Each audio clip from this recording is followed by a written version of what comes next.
So if you recently received one of these small quantity generator forms, there are certain areas and certain questions that sometimes aren't quite right when we receive them, and we're going to go over them today.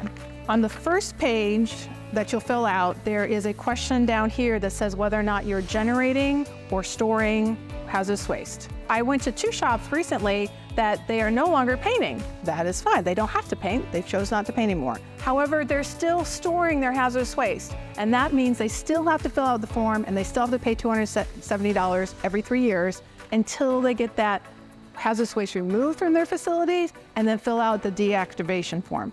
So here's another common one that we see. It asks how many pounds or gallons of hazardous waste you are storing. You answered that question 3 years ago. So we are anticipating that number to be higher than it was 3 years ago because you're still doing that activity. There is a question down here and it's about hazardous waste determinations.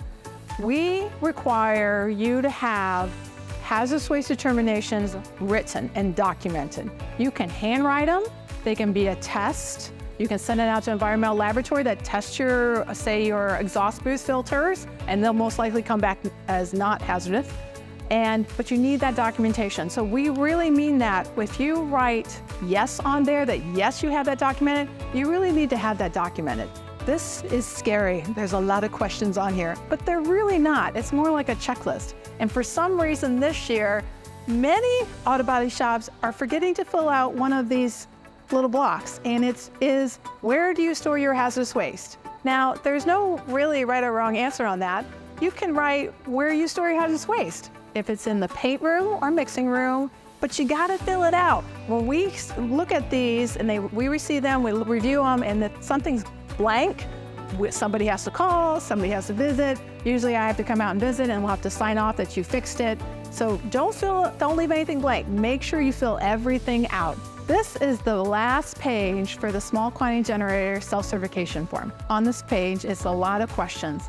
I would say 95% of my small businesses, especially my auto body shops, never have to fill this page out because it's only for facilities that have over 220 pounds of hazardous waste.